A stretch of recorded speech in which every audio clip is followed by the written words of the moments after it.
You're listening to the Longer Haul Youth Ministry Podcast with Jody Livingston and Chris Trent, episode number 82. Welcome to the Longer Haul Youth Ministry Podcast, helping you survive and thrive in youth ministry. And now, your hosts, Jody Livingston and Chris Trent.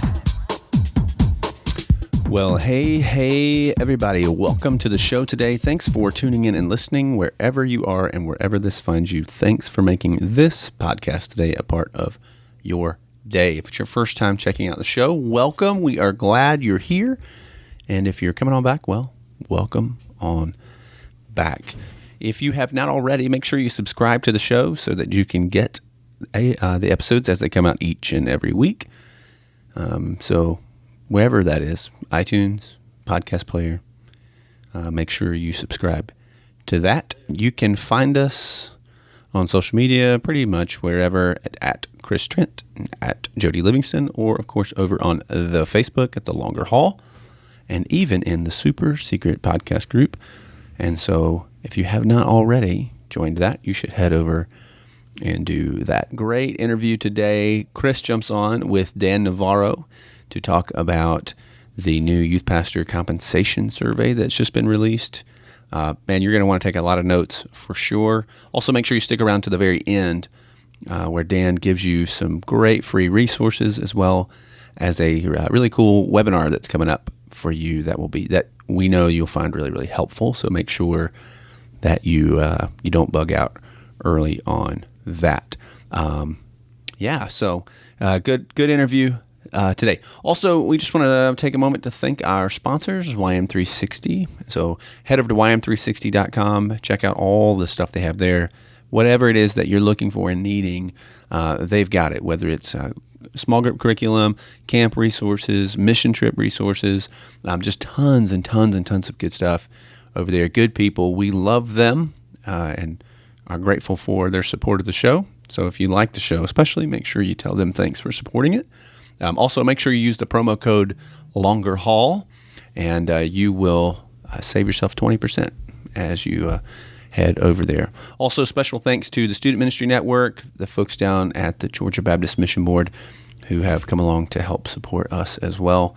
We're grateful for them. So head over to studentministrynetwork.com and check out all the links and resources today that are mentioned, and there are quite a few, will be at thelongerhaul.com/episode 082. That's thelongerhaul.com/episode 082. So that'll do it for now. We'll head into the interview. Here is Chris interviewing Dan Navarra.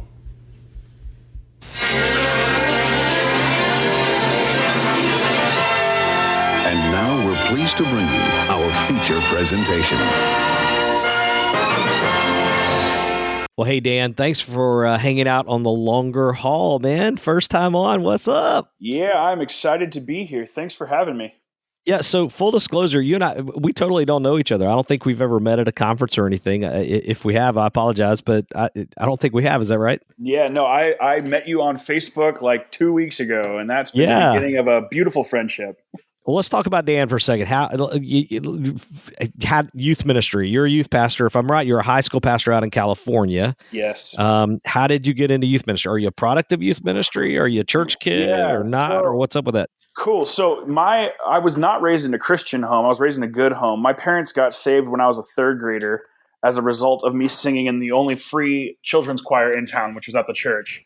Pastor said something one day when I was singing in children's choir, and my parents never left. We became a church family like overnight. I mean, hardcore, like life change. It was beautiful. It's affected my whole family tree, which is pretty great. And so, but I actually didn't have any interest in going into like vocational ministry all through junior high and high school as I, was a youth group rat. I loved youth group. I went to a couple different churches at one time. My brother is a little bit younger than me. He's also a pastor, and he felt a call to ministry as an eighth grader. And I was like, go get him, Tiger. I'm not going to do that. And so in high You're school, fighting that all the way. I know. Yeah, it was cool. I volunteered with the youth group a little bit, played some worship music, and it's kind of a student leader. But like, I was going to go make money as an architect. That was my plan. I was doing some 3-dimensional rendering stuff back when Toy Story came out, and Cool. yeah, it was really cool. And so I worked at an architecture firm all through high school, actually, and was kind of content to go do that. And my freshman year of college, God got a hold of me and said, not so much. And so I ended up dropping my architecture classes in college without telling my parents, which I don't recommend doing to all you folks in college out there. Yep. But my parents were super cool with it. And within a couple months, I had applied and gotten an internship at my home church, Community Presbyterian Church in Danville, California, out in the Bay Area. And started interning and going to school full time, and just fell in love with the whole thing. Just to make sure I heard that right, you were Dan living in Danville. Is that what I know? heard? Come on, pile it on. Yeah. I am. You probably have never heard that before, right? No, I am Dan from Danville. No longer though. I've been out of Danville now for 12 years or something like that. There you go. So yeah. And so I got into youth ministry as an intern, and I really saw youth ministry as a stepping stone. I felt like early in the game, the call of God on me was to pastor a church one day. Yeah. And so I set myself in motion to get a degree from a state school university and save some money and live at home, and I actually lived in church housing too. And then was going to go to seminary, or I did go to seminary. Went to Fuller Theological Seminary. I got an MDiv from there. And my goal was to be out of youth ministry by the time I was 30 and doing some adult ministry stuff. And the best laid plans of mice and men often go astray. And so I, at age 29, my wife and I knew something had to give with where we were at up in Modesto, California. And so I applied for and got a high school pastor position just down the road in Turlock. And at age 29, I decided that I was not going to be done with youth ministry, or I guess a better way of saying it is God was not done with me. And man, it has been a wild ride. I've been at Monte Vista Chapel in Turlock now for a little over 4 years. And that's great. Yeah. And what's cool is, I'm a high school pastor primarily. That was what I was hired for, but I also get to function on our lead teaching team. So I'm in the rotation once a month for teaching in our adult services. And I also kind of function in some executive roles, kind of overseeing some logistics and things like that. So it's really a unique setup where I'm not a stereotypical youth pastor who just hangs out in the basement with kids and drinks Mountain Dew all day. I actually get to do a whole bunch of other pastorally things in the whole process of the whole deal. But I love youth ministry. I bleed summer camp. Like you can't find somebody who loves summer camp more than me. And it's been really a fun season of doing high school ministry and a bunch of other stuff too. So yeah, I think that's great as you get older.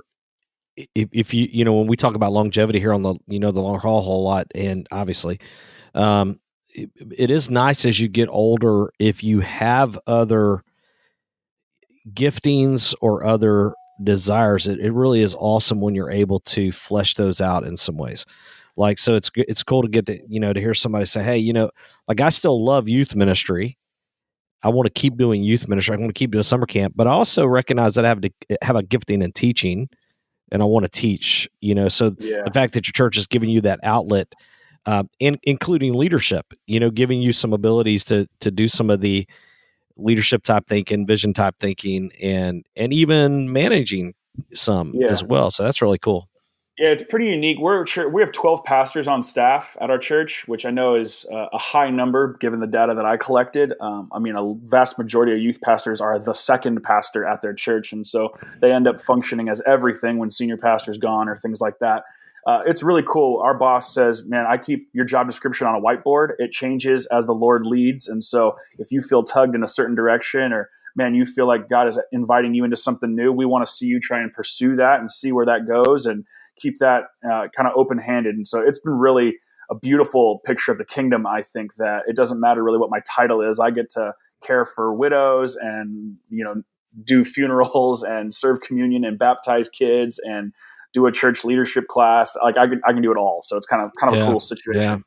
Yeah, that's great, man. That's good stuff. And I think what's beautiful about that also is that really does help youth pastors to indicate that there's more to you than just hanging out with kids, even though we know that it's more than that. We know that youth pastors do more than just hang out and drink Mountain Dew and stuff. We know that there's more to that. And I know you didn't mean that like literally, like, you know, that there's a whole nother layer to that, the relationship stuff and the pointing, all that, the weight of that. But that said, it is nice to be able to open, spread your wings a little bit and do some of the things, because it does bring value to what you're doing. I think that'll help you experience longevity for sure. Right. No doubt. Yeah, absolutely. Absolutely. And it lets my heart come alive in some other areas when maybe youth ministry, I'm in my fifth school year now at this church. So we got a pretty good rhythm, and, yeah, I'm not you're finding anything. That's when it starts to get really sweet too. Oh, you've been somewhere like 4 or 5 years. It's a blast. And I'll tell you what, like in my role specifically, I get to be on the main platform a lot, man. Recruiting staff is a blast when everybody knows your name already. I mean, it's really great. So that's anyway, good stuff. Yeah, that's me. That's great, man. Well, Dan, somewhere along the line, you got an itch to dig in a little bit, do some research related to youth pastors' compensation. So something happened in you. And I think I've seen that thing a couple times. So somewhere along the lines, it wasn't just this first year. I think I saw it last year, maybe even the year before. But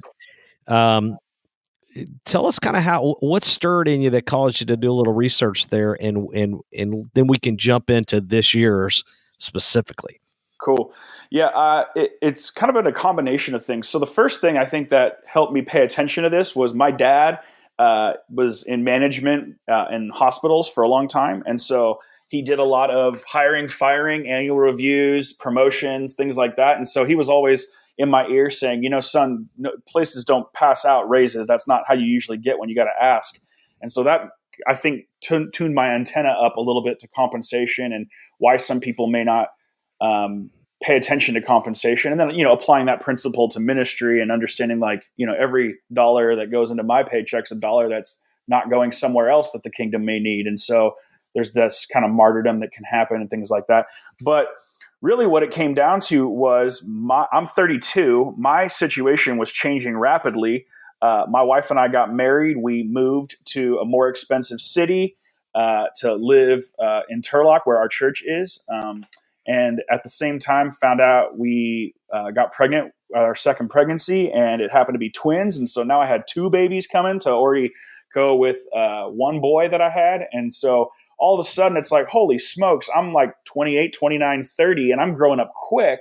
And I realized, man, my compensation, it makes it hard to be a family of 5, living in a pretty, pricey part of the world, and just like had to buy a minivan, like real life stuff. And so what I did was I said, you know what, can I figure out, am I being compensated fairly with some concrete numbers? And if I can find some numbers that say, hey, I really deserve a raise, I'd like to take those to my boss. And so this started out like 2.5 years ago. And I put a simple Google form up in a couple Facebook groups of youth pastors. And I was hoping for like 50 responses. And within the first 24 hours, I was over 500 responses. What? Wow. You're on to something. Yeah.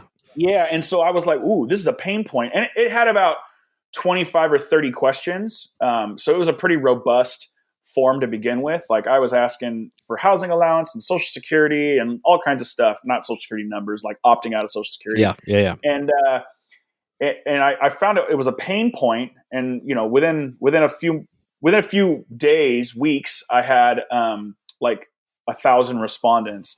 And so what I did was I had a youth ministry contact. My wife used to work for Youth Specialties as a church relations director, and she had me connected with Adam McLean, who's now at the Youth Cartel. And so I sent him a message, and man, he just loved what I was doing and what it was about. And so he offered to publish it on their website, because I'm a nobody, I'm a nobody trying to tell everybody about a somebody.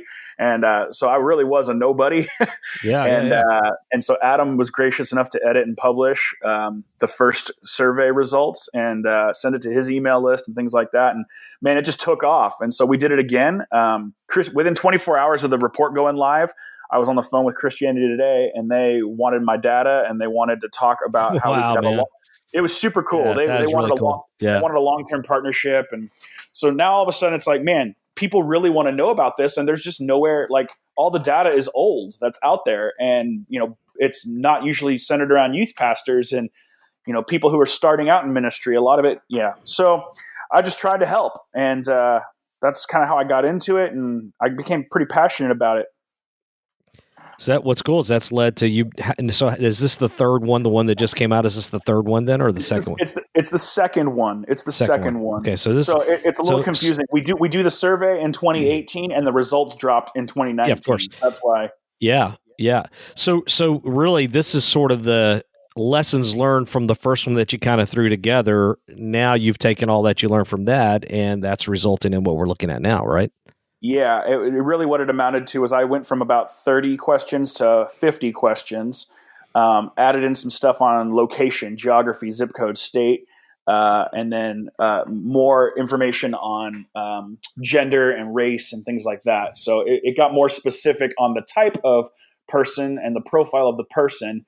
And I mean, the holdover on youth group numbers and church size and budget and all that kind of stuff is all still the same. So that's great. So folks that are listening, here's the deal. If you're serving out there, in a church, either part-time, full-time, one of the things that's important is to start to get your hands around, your head around, man, what is fair and what is fair compensation, and because a lot of times we don't know what we can ask for or what we should ask for. And not only that, there's that whole additional issue of the spiritual side of things, of calling and serving Jesus, and the mindset that comes along with that at times, so trying to get all that. So it does help if you're willing to do your homework and study these type of things, because it'll help you to know when you're sitting down and they're like, well, how much do you think we should be paying you, whatever. It'd be great if you're able to say with intelligence and with having actually learned this stuff. Well, I've done a little research on that, and youth pastors typically at my stage of life are getting paid this, and that's kind of fair market value right now. Yeah, and that's actually the phrase that I've really put all my eggs in the basket of. What does the market indicate that I'm worth? And I'm sure we'll talk about that when we jump into the survey. But sure. But man, some guys just aren't. They're not a part of a youth pastor network, or they grew up at a church and all right, we'll start you at a few $100 a month, and they just kind of grew from there. Like, a lot of guys aren't in the marketplace to actually know what's being offered and what's being not offered out there for somebody with their area of expertise and education and tenure. That's great. So, yeah. Well, so there's way more to the report than you and I probably have time to really dig into. So I've got a few things after having looked at it a couple of times that I want to touch base with you about, get you to dig in a little bit. But I want to encourage everybody. Of course, we'll add this to the show notes page, but I want to encourage everybody to go out and take a look at the report, download the report, and we'll add that here. And I'll give you a chance at the end to really point people in that direction on how they can do that. Before I dig into some specifics, would you just kind of give me an overview of what you learned? Just kind of a quick. Yeah. So in year one, we had 1,300 respondents. Basically, year two, we had over 2,000 respondents, 1,500 of which were considered full time. And so, obviously, it's not getting smaller; it's growing. It's people are really in need of the data, is what I've found in terms of conversation online. And I think one of my biggest takeaways from the whole deal, I think there was two real pain points that popped up. Well, maybe three. Okay, I'll say three.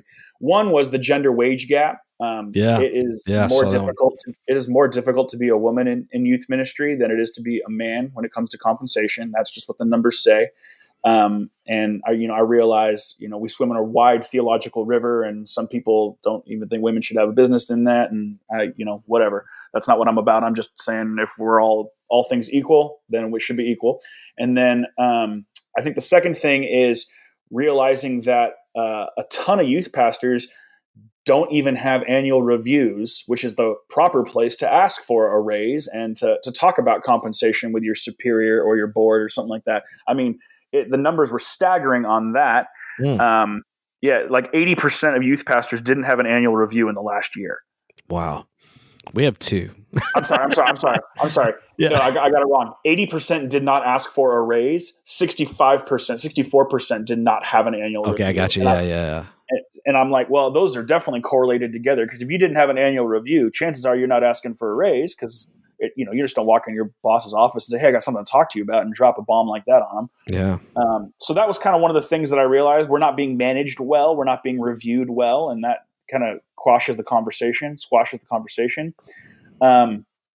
So let's see. I said gender. I said the reviews. Oh, and then the third thing that I found, and this relates directly to longer haul, is tenure and being in one place at a long time actually does not lead to a higher compensation than somebody who's jumped around a bunch. And that's really disheartening for me. You would think that, longevity is such a valued asset among youth pastors. Nobody wants their youth pastor to be at their church 2 or 3, 4 years. They want somebody who's going to be there a decade plus.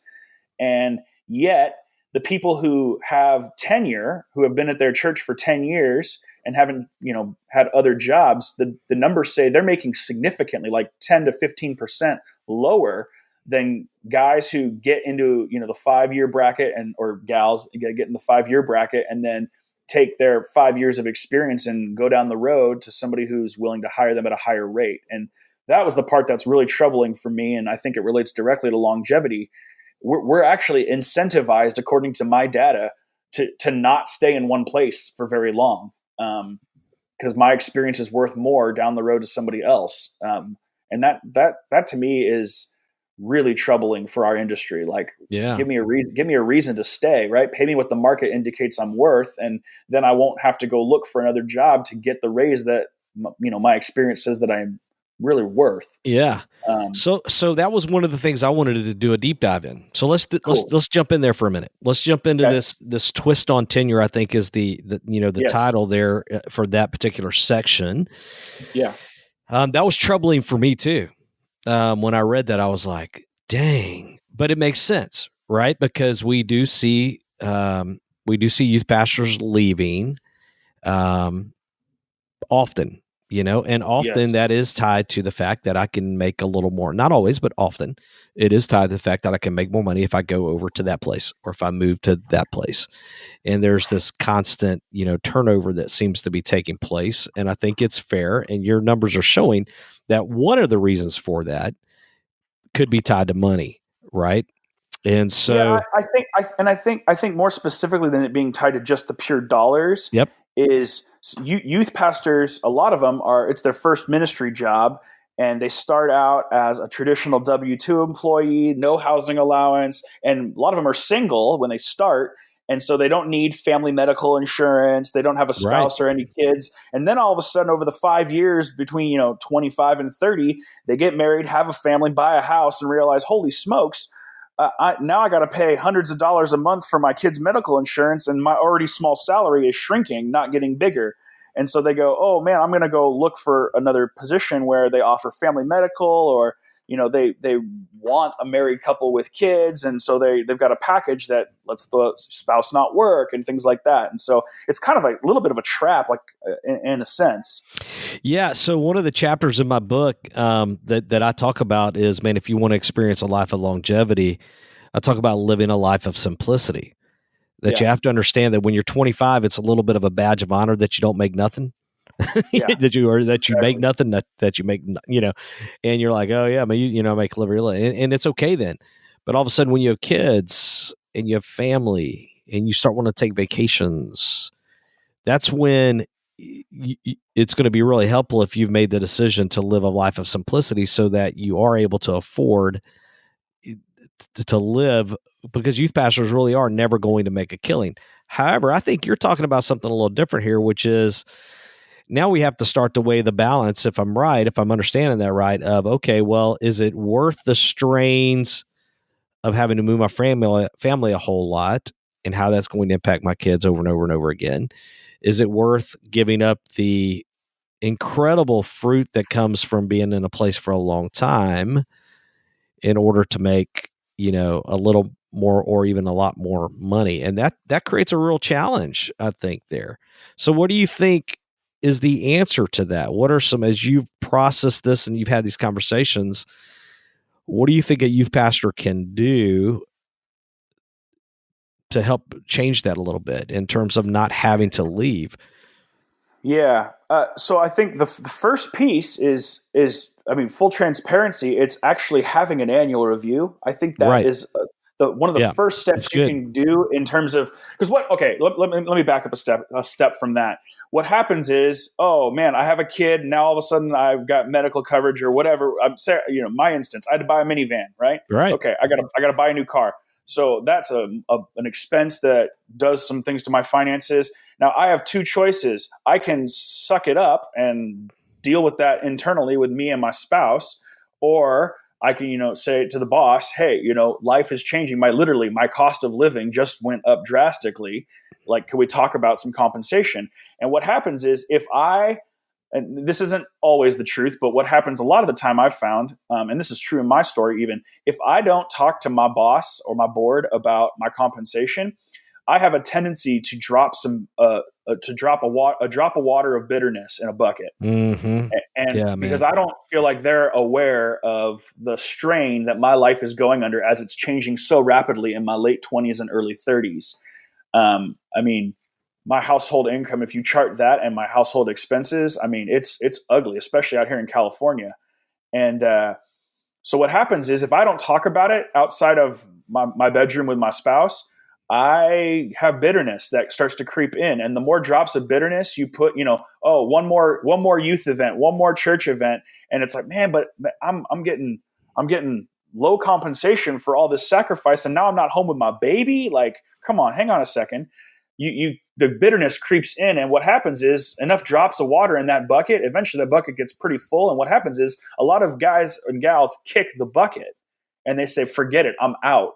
And man. Everybody suffers when the kingdom loses good people doing kingdom ministry. Your students suffer, their families suffer, and I think it's that. So if I can say, we want to avoid the bitterness bucket pretty hardcore. We want to figure out, how do I deal with the things that I would normally get bitter at? How do I surrender those? How do I have open hands about my compensation and my situation and my church's situation? And yet I'm not just living out a calling, but I'm actually living out a sustainable career. And so the first step I think that you can do to shore that up is actually make your compensation an ongoing conversation with your boss or your board. And that's the first step, is having an annual review. More than half of youth pastors don't have an annual review. That to me says there's a bunch of youth pastors out there who are struggling with their compensation and they're not talking to anybody about it. And what happens is we are human and sinful, and we get bitter about nobody's hearing me. Nobody knows what I'm dealing with. Dan, I love that for a bunch of reasons, and especially for what you're talking about specifically. But that annual review and requesting that also helps, though, in other areas of what you're doing. And it's huge and especially when it comes to, if you don't know whether or not you're being successful or not. In other words, if you don't have a moment set aside where you can have a conversation with those that supervise you, those who ultimately are making judgment calls on your success. If you don't have that moment for them to say, actually, we're struggling, we're a little worried that you're coming in late all the time, or or we're a little, or hey, you're really doing good in this, keep that up, or hey, I feel like you're focusing more on Wednesday nights when really we want you to focus more on Sunday mornings. And if you don't have a place to talk about those things, that's whenever all of a sudden I think their bucket of disappointment is filling up as well. And then it gets too late. That meeting that nobody wants to be in. And then it's like, and you're going, wait, I didn't know all of that. Right. And so that's why, and this is really what's unfortunate, is this is really us leading from the ground up. So this is kind of how to lead when you're not in charge, Clay Scroggins type book here. This is, you're not in charge, but you're having to speak to those that are and say, hey, can you do this for me? And that's some powerful stuff there. And one of the weights that I know a lot of youth pastors, especially because they're young and they're, whatever, bottom of the totem pole, a lot of the times they're balancing it sounds like I'm greedy when I want to come in and talk about my performance, or it sounds vain or prideful or arrogant. And I always say humility is not thinking too much or too little of yourself. It's having an accurate view of yourself. And so in proper humility, to be able to say, hey, we baptized this many students. We saw this many staff get recruited. Just being able to talk about what you're doing is a good thing. And then, the Johari window, I don't know if your listeners know what the Johari window is. Maybe you could put something in the show notes about that. But I don't have any idea what you're talking about. So okay, it's this way of seeing yourself in people it came up by two guys named Joe and Harry. They called it the Joe Harry window. And it basically what it speaks to is you don't know what you don't know. What's in your blind spot? You have to have a conversation with somebody about what you don't know about yourself or your performance, so that you actually then bring it into light and go, oh man, they don't want me doing as much program. They want me doing more relational stuff, or they don't care that I'm spending a bunch of time with students. They want to see me empower other leaders to spend time with students. Like, you don't know what you don't know. Yeah, right. And That's so good. that annual review, a lot of bosses don't initiate that. And so youth pastors have to lead up and say, hey, we need to get this on the books, and it needs to stay on the books every year, so that, or biannually, so that I know and that this conversation's coming, and you can give me an honest evaluation of what's going on. And I know a lot of youth pastors and a lot of senior pastors or bosses don't know how to do that, because we have theology degrees. We went to school to study the Bible, not to run a corporation or a business. Yeah. And we're not HR experts. And so on my website, I've got a free 7-page downloadable template that you can use for an annual review. It's a 2-part annual review, and you come with something filled out. Your boss comes with something filled out, and then you talk about that. And then you come back later and you have a game plan in place for how you're going to develop and grow. And like, I've used that the last 5 years with my boss. Actually, he's used it with me. I borrowed it from him and adapted it for youth ministry. And I mean, there's a spot in there to talk about compensation and responsibility and hours and job pressure and relationships with coworkers. I mean, it's everything on there, so that everything is brought into the light, and your boss has a chance to bring it into the light, and you have a chance to bring it into the light, and it's a safe place. So we're all about also, Dan, not getting people fired. Like, that's a big thing for us as well. So here's the caution, folks, if you're listening. I think what Dan is saying, and I think you would agree with what I'm about to say, Dan. I think you would. Well, you can tell me if you don't, though.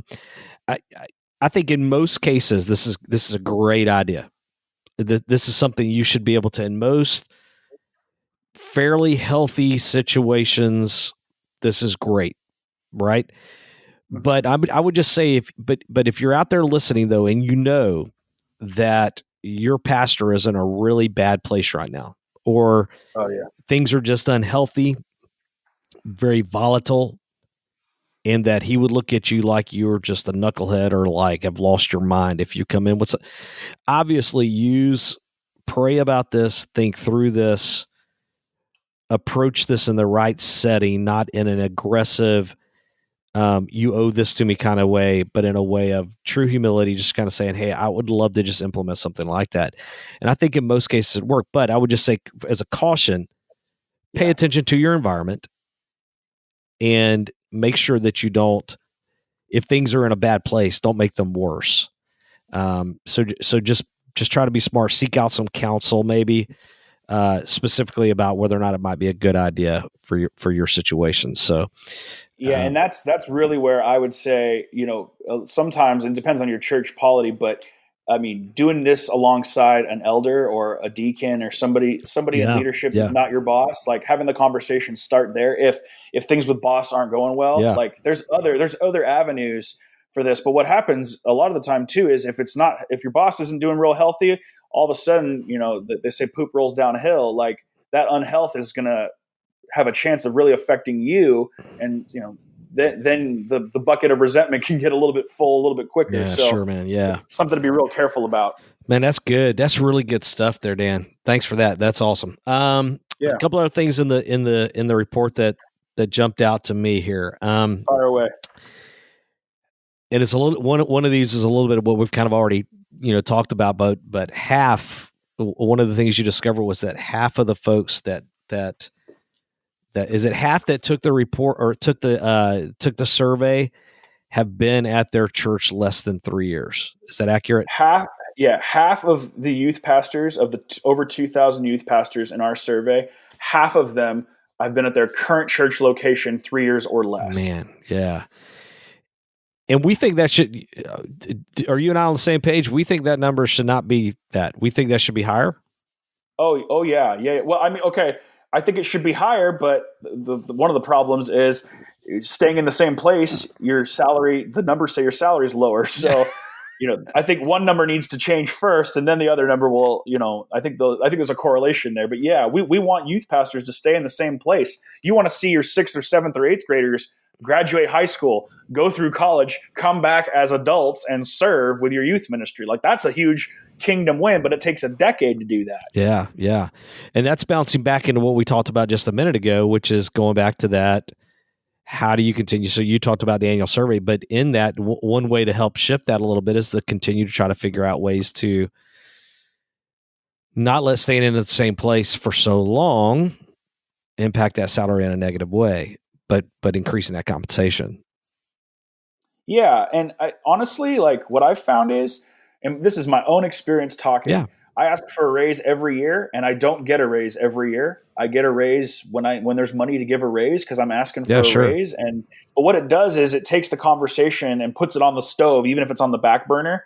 And then all of a sudden, I mean, you don't know, your church could get a bequest, all kinds of things, and all of a sudden you're like, there's money in the budget, and oh yeah, Dan, the youth pastor, was asking about, maybe an extra $200 a month or $300 a month, and like that's not a ton of money. Like, it just needs to be consistent money. And, so all of a sudden you're like, oh yeah, let's give them a bump.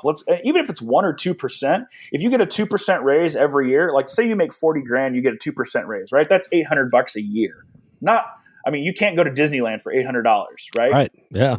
But if you get 2% every year for 5 years, you just netted another $4,000. You got a 10% raise over a 5-year period. Now, that's not bad for a cost of living raise. No, it's not taking into account any merit at all. That's great, guys. I know plenty of people out there that would kill to have a 10% raise over a 5-year period.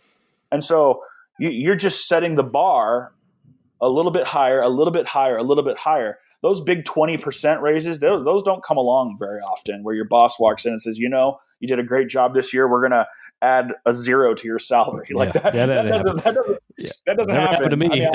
I'm blessed. I'm thankful to be where I am, and they're great. What's sad is the way those raises happen, and this is also true of my story, is you have to leave to go get the big 10 and 15, 20% raises. Yeah. Because so creating a culture, though, to where, so what we're fighting against then is creating some type of culture where then, because you do want to stay at a long place. So communicating, I would love to stay here. I don't want to leave. I want to create some type of system to where I can get those raises, and I can continue to grow in that. Because what's going to happen is, and I think I read this in your report, is if you leave, they're going to end up having to pay somebody what you're making, if not more, in order to replace you. Because if they want to replace you with your experience, right? Well, the market indicates that that's 10% higher than what they're paying you. Yeah.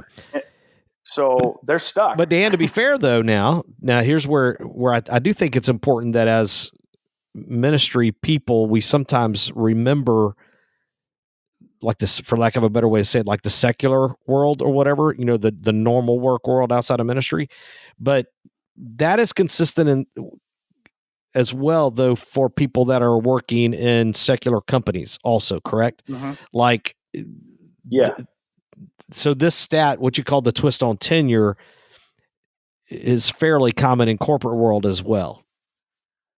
Yeah, for sure. And without if they don't ask for it, or if they don't try to do something to continue it, to make it grow.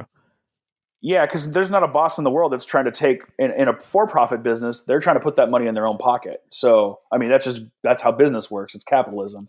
So in a nonprofit, it's a little bit different because, you don't go down the street to your competing company.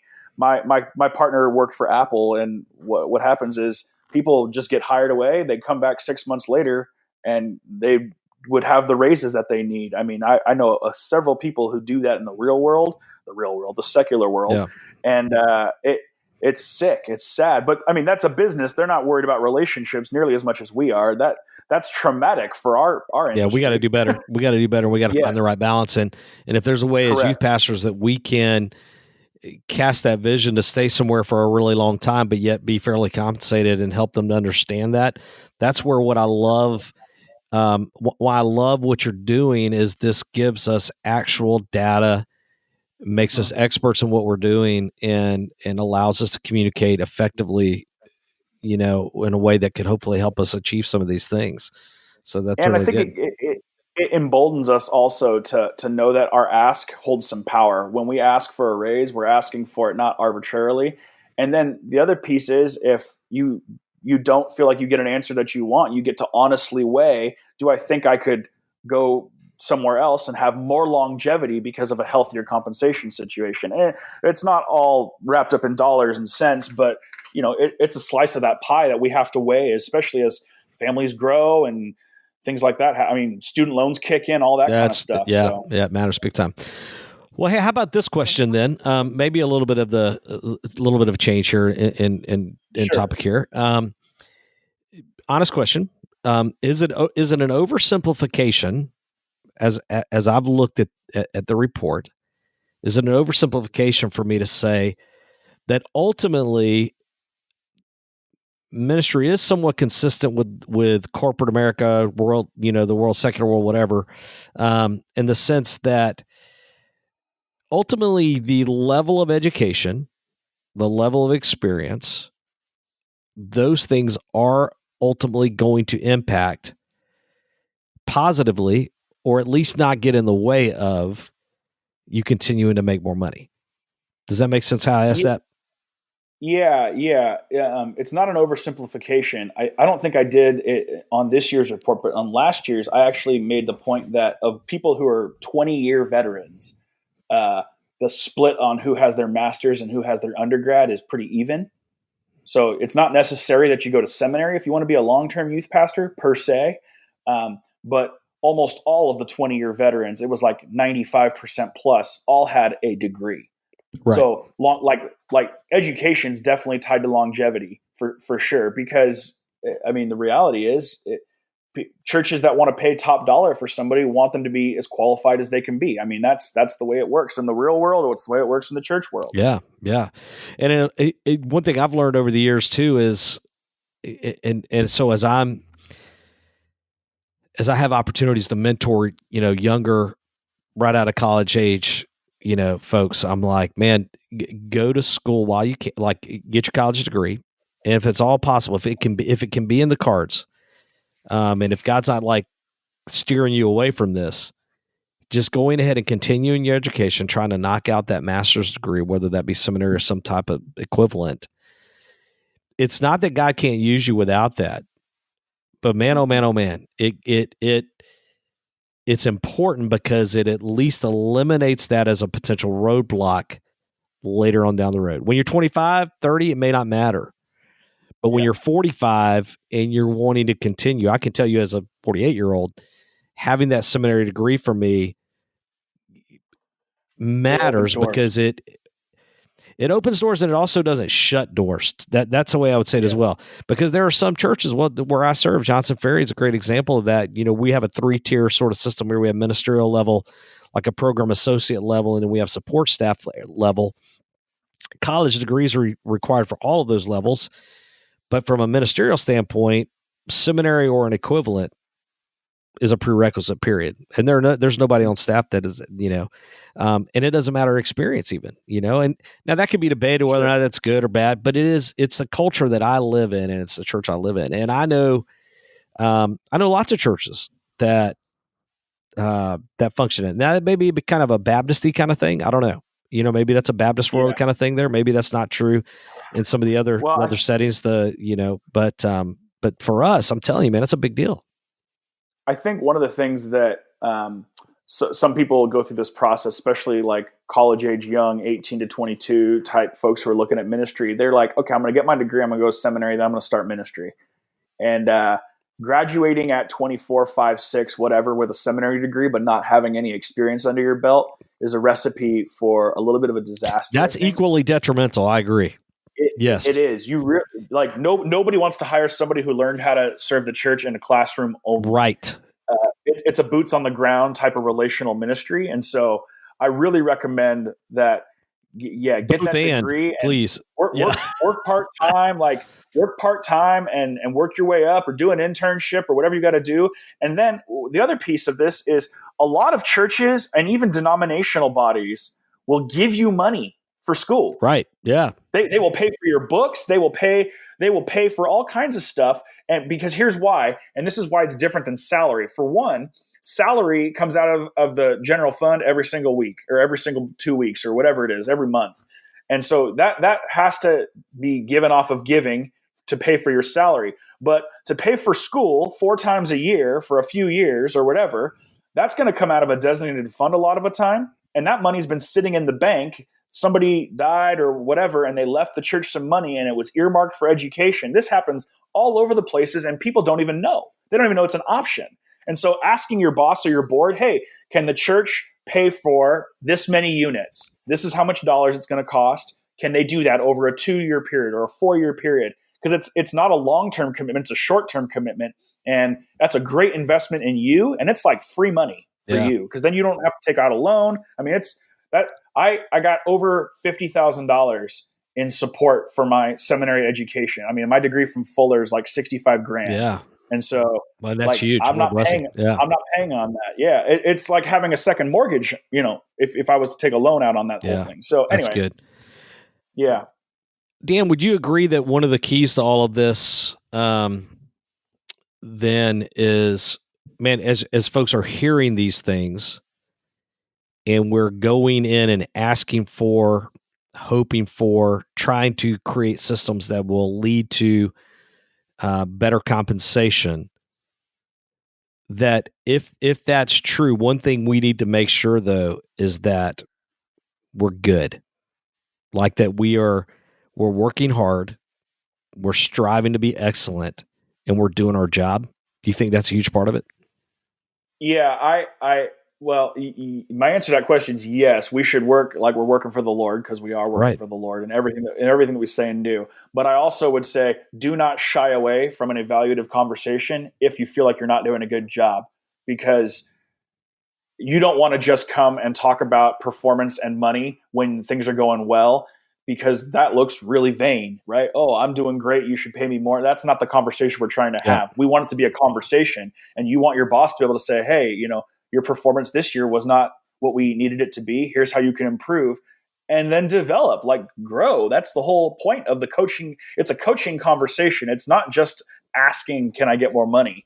I mean, you really want evaluation. And so don't shy away from it when you know you haven't done your best. That's the year my wife had a hard pregnancy, we had twins. It was like, I was out of the office. I worked 25 hours a week for 4 months. I mean, it was a year where I did not do my best ministry. I was less than present. Okay. I got through that season. I buckled back down. We're human. People know that you can't always give 40, 50, 60 hours a week. Yeah. I definitely would say it's very important. That's good. Well, man, this is all great stuff. As we get close to the end here, when you think of how to wrap this thing up, just some overall things you would want to say to folks. And in a few minutes, I want to give you an opportunity to kind of point everybody to all these resources. But when it comes to folks, if you're say there's a youth pastor out there and they've looked at this thing, how would you wrap that up? What would be the kind of big takeaway for you, or big takeaways? You could give a couple or whatever. That would you say, folks? I hope you're hearing this part of it. Yeah, I try to land every single report that I do with an encouragement to not let this be the thing that snaps you, right? Because churches don't talk about money. It's taboo to talk about money. And so all of a sudden we have a conversation about compensation, and man, people can walk out of that conversation. You could hear what I'm saying right now and be angry at the way you're being treated at your church, whether you think it's fair or not, or man, I've been there 5 years and I've never had a review. I've heard all of that. We have a spot in our survey for comments, and people wrote paragraphs about how painful their situation is. I mean, it's unbelievable, the hurt that's out there. And so I don't want this conversation to be something that breaks you. I want it to be, I want it to be like you just got handed the ace of spades and you're playing cards. I want you to feel empowered, but also stay humble. I want you to feel like this is supposed to encourage you towards, man, there is a path towards me making my calling a career and having it be sustainable and not killing my future or my family or my life. There is a path through that, but it takes attention, it takes care, it takes right understanding of the landscape of compensation. And so I just want it to be an encouragement, not a discouragement. And I know that there's definitely pain out there. And so, man, if you're out there and you're hearing it and you're in a tough situation, man, God has you right where he wants you for the season that he has you there. And like, I'm not saying that season's coming to a close at all. The very end of my thing has what's called the Halverson benediction by Richard Halverson. You go nowhere by accident. Wherever you go, God is sending you. Wherever you are, God has put you there. God has a purpose in your being there. Christ lives in you, and he has something he wants to do through you where you are. Believe this and go in grace and love and power of Jesus. Like, I believe that benediction is powerful when we remember that God has put us where we are, no matter what the dollars say. That doesn't mean we ignore it. That's all. That's a good word. No, I mean, that's great, Dan. This is all really, really solid stuff here. Folks, friends listening, here's what I want to say to you. It's important for you to do your homework, and it's important to hear everything we're saying. But what Dan and I are not saying is to listen to a podcast and then walk into an office and hey, I listened to a podcast and this is what I want. Oh, please. The Longer Haul said I'm worth 27% more. We did not say this. Not what we're saying. No, we did not. Do your homework. Study it, like go ahead and as I give Dan here in just a second an opportunity to point you where you can get this thing, download it, read it, think through it, read through it with somebody that you trust that's wise. Pray, seek wise counsel, become an expert in it the best you can, and then make a decision. Don't set up an appointment next tomorrow, based on just listening to what we're saying. Take a minute, chew on it. Look, you made it this far without making much money. What's another week or two, right? So, just take your time on this thing. Dan, how can we find you personally? And then point us to some of these powerful resources, including an opportunity coming up for like a free webinar that you're going to be doing, and including your website where you mentioned earlier, like that eval thing. So what I did was I want to really turn the report into more of a conversation. So I've kind of started my own little side hustle, and right now we're not selling anything, but we're going to be at one point. Right now it's called ypcomppros.com, YP Pros, like Youth Pastor Compensation Professionals. And you can go to ypcomppros.com. There's a button at the top where you can click for the February 11th webinar. We're going to have a webinar. It's a free webinar. And you can ask questions real time about your specific situation in there if you want. We also have a button at the top for free tools. And the free tools that we have right now that are available that you can download today, it's kind of a course thing that you download, but it's super easy to do. A housing allowance calculator. A lot of guys just put whatever they're paying on their mortgage. It's more than that you're allowed to claim. And then some stuff for opting out of Social Security and understanding the housing allowance, some forms for that. And then that annual review template that's 7 pages long that you and your boss can use. Those are free resources you can download on our website right now. And then our plan is over the next couple of months to put together some classes, some master classes on things like interviewing, on understanding benefits. My wife is a benefits counselor for an insurance company, and it's her wheelhouse. So we've got all kinds of stuff coming down the road that will be tools that can equip you for how to nail a resume, understanding a cover letter, references, just some tips and tricks that will give you a huge edge in the marketplace as you think about your next opportunity. And then we have a blog where we're publishing some sub-reports right now, some follow-ups to the bigger 14-page report that I put out. I mean, it's single-space 14 pages. It's a big dog, but I didn't go specific on a lot of things. So we just yesterday dropped the gender wage gap blog. I did one as well this morning that went live on annual reviews. And all of that is on the YPComp. Pros.com. All of it's on ypcomppros.com. Okay, you can sign up, email list, the whole 9 yards. Now, you have a personal website also, though? I don't have a personal website. You can find me on Instagram, Facebook.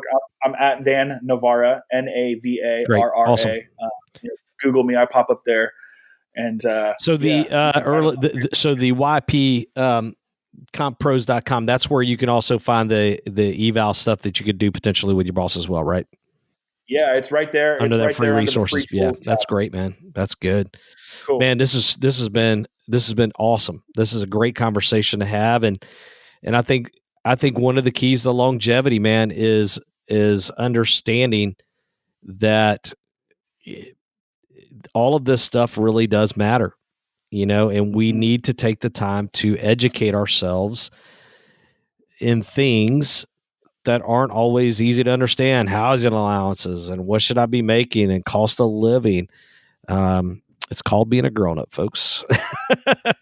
Yeah, Welcome to be. It's hard because nobody's coaching people through this. No, like there's nobody out there who's coaching youth pastors through this, and that's why we want to help. We really want to help you understand.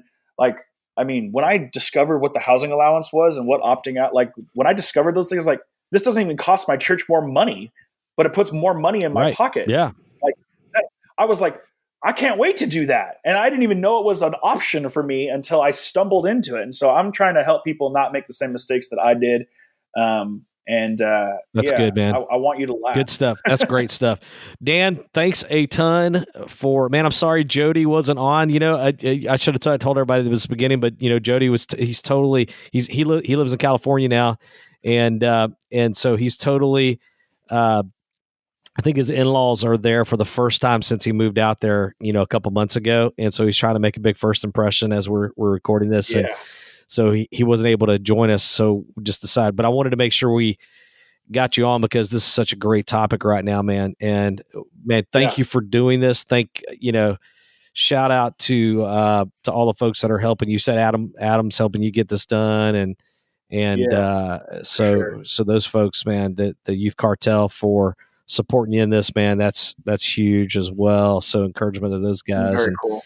So yeah, man. Hey, keep up the great work out there, man. If I'm ever in California, dude, will you take me to Disneyland? How close are you to Disneyland? I'm 5 hours from Disneyland. That's not going to work, man. How about a state park or something, or the water, man? You got I've never been surfing. How about that? Yeah. Can you take me surfing? Oh yeah, for sure. I'm 2 hours from the snow and I'm 2 hours from the beach. Yeah. That's California. Okay, so I'm like the only youth pastor over the age of 40 that has never been snow skiing. Also, so we need to party. Like do both in one. That's California. That's incredible. You can snow ski. I know, right? Yeah, sure. So awesome, Dan. Well, hey, Dan, thanks a ton for hanging out, man. We appreciate you.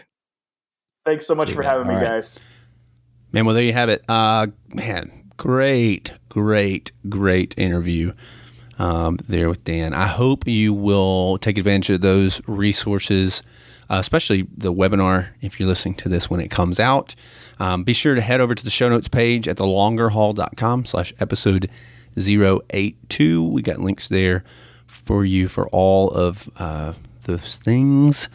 Be sure also to head over to ym360.com. Check those guys out. Use the promo code LONGERHAUL. Save yourself 20%.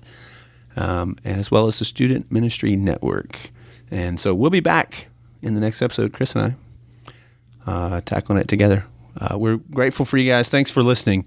We'll see you in the next episode. Peace out. Thanks for listening to the Longer Haul Youth Ministry Podcast at www.thelongerhaul.com.